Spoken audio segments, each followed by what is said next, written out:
Well, there were other festivities at the RNC, including one protest by Code Pink, and they had a very interesting way of showing their lack of support for the Republican Party.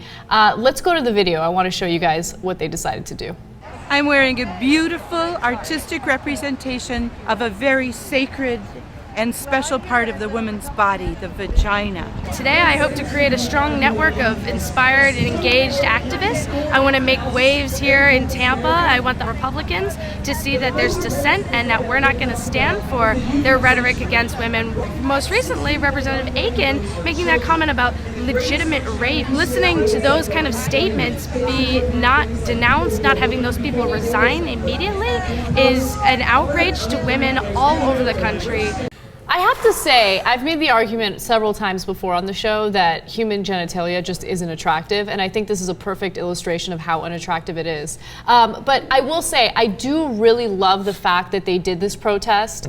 I think that it makes Republicans, it makes Democrats as well, extremely uncomfortable to be confronted with a vagina. A massive vagina. And it's hard to ignore. And it kind of goes to the point that I make on a regular basis about how protests are not meant to be convenient, right? You got to do something that's a little jarring. You have to get attention. The press needs to be interested. And nothing is going to capture the attention of the press like a massive vagina. Yeah, go ahead. Yeah, it caught my eye. Actually, I wanted to dive right into this, actually. So, anyway, look, so we are certainly not one of the the areas of the media that's not talking about women's issues, so I think that we get a pass here. But in general, I don't think that there's been enough focus on it. Thankfully, with Aiken's comments over the last few weeks, we've talked about it more, and I think a few months ago it was pretty big. But they're right, that this coming election, it will matter for women's rights, and I think that too many women have grown up in a time where, although things are not equal between the genders, they're better than they were historically, and we felt like we could just skate by, and what's the worst that could happen?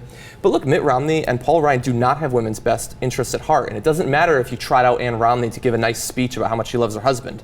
They still do not have their best interests at heart. And so I think that it's important that protests like this are going on. I'm actually starting to panic a little bit with our usage of the words war on women, because I feel like people are starting to grow weary of it. Even women are starting to grow weary of it. I spoke to 3 women today who talked about how, just that phrase alone is starting to turn women off because they're tired of talking about it. They're tired of women's issues being used as, something that is polarizing our political spectrum even more than it already is.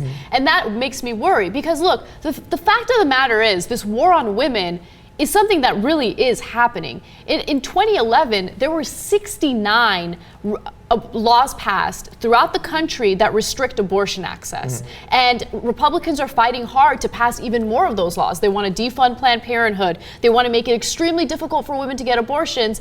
So when they go into a clinic and actually try to do it, they have to go through the ultrasounds and they have to look at images of the fetus and they have to get a guilt trip if they consider it.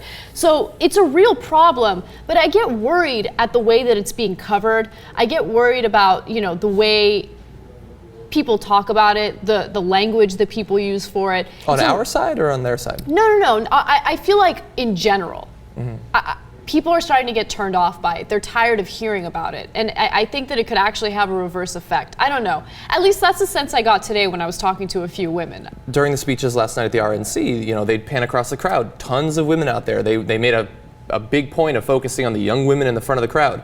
What do you think about them? Outside the RNC, you've got Code Pink protesting for women's rights, but on the inside, you've got these women cheering for Chris Christie and the other speakers. I think that that's a great point. And I will say this, I've said it on the show before, I'm not apologetic about it at all. I think that if you are a woman, if you have a vagina and you vote for a Republican, you are a moron because they are not looking out for you. They don't care about your rights. They believe that you should stay in the kitchen, raise children, have kids. That is the reason why you were put here on this earth, okay? They don't want you to have control over your life. And look, there are women out there who also believe that believe that it's life at the moment of conception. But if that is the case, well, you are voting for the party that doesn't want to help those children that are born to poor families. So that's very inconsistent and very hypocritical. And I don't stand back from what I said earlier. I do think that it's a moronic thing for a woman to support the Republican Party, especially with some of the language that's being used to describe women who have babies out of wedlock and who get pregnant out of wedlock. It's ridiculous.